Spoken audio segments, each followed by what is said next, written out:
Today is the 7th of May 2017, and it's exactly 270 years ago to the very day that a great meeting took place between J.S. Bach and King Frederick the Great. Basically, J.S. Bach was invited to the King's Palace. Well, not necessarily invited, it was more commanded to attend the palace.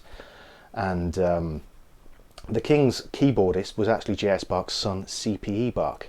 So Bach thought it was the ideal opportunity to go and visit his son and his newly born grandson and see the King at the same time.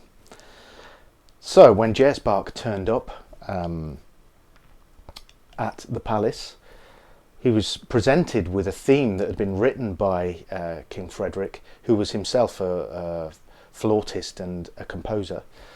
And the King had written this theme for Bach so that Bach could actually improvise on it. And that's what the King said to him in front of all of the musicians in the court, in the palace. He wanted Bach to improvise a 3-part fugue on this theme that the King had written for him. And this theme was no ordinary theme.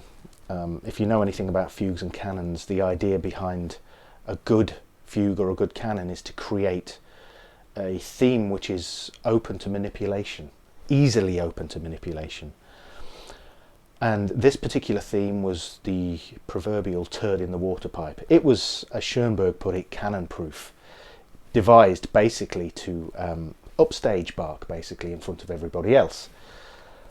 So the King played the theme, which sounds like this.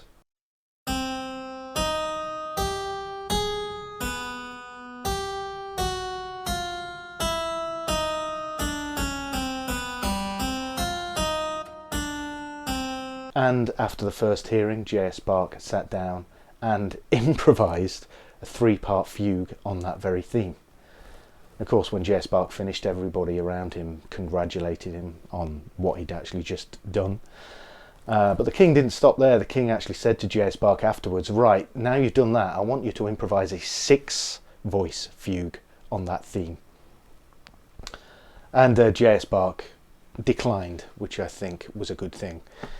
Anyway, after that meeting took place, J.S. Bach went back to Leipzig and spent the next 2 months creating what would eventually be a collection of fugues and canons called the Musical Offering, which is all based upon the theme that had been composed by Frederick the Great. And it's a remarkable, absolutely remarkable work. And in every single piece he uses that theme, the one that was supposedly canon-proof. One of the most remarkable things about this story is the fact that he must have, when he heard the theme, been able to harmonise it on the spot, which I find absolutely mind-blowing. And then to actually improvise a 3-part fugue based on that theme is just unbelievable. So anyway, 2 months later he finished the piece, had it all printed professionally, properly, and sent it off to the King.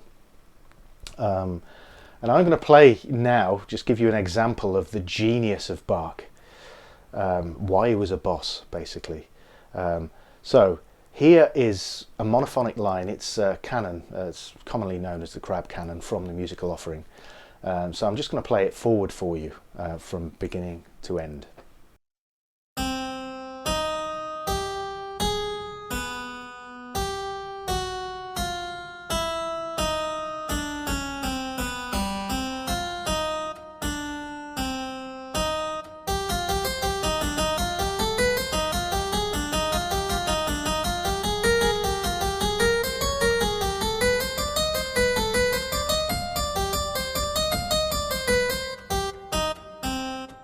Okay, so the first 8 bars were the King's theme, to which Bach added further bars. Now I'm going to play you exactly the same thing, but backwards.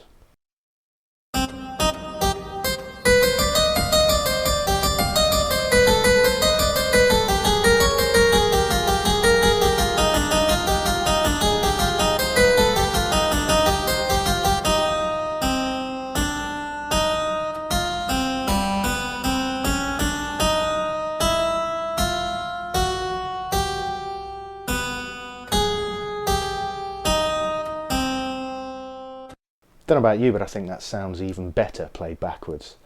Now here's the thing that just blows my mind every single time. Now we're going to hear it both forwards and backwards, so from beginning, starting at the beginning, starting at the end, played simultaneously.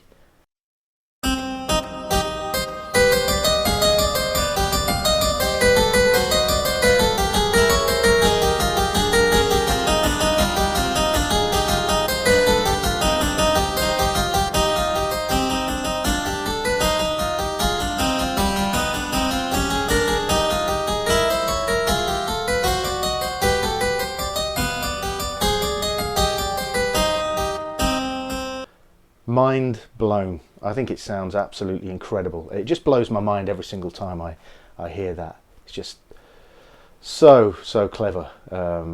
Basically, I feel that J.S. Bach took that theme home, wrote all of these canons and fugues, and then sent it to the king as a kind of like, don't fuck with me message. And I think it comes across amazingly well. So yeah, Bach was a boss. I hope it's given you some inspiration to go and research and discover some of his music for yourself, because there's a wealth of it out there and it's all incredible. So hope you've enjoyed this little story, and I'll catch up with you guys in the next video. Peace.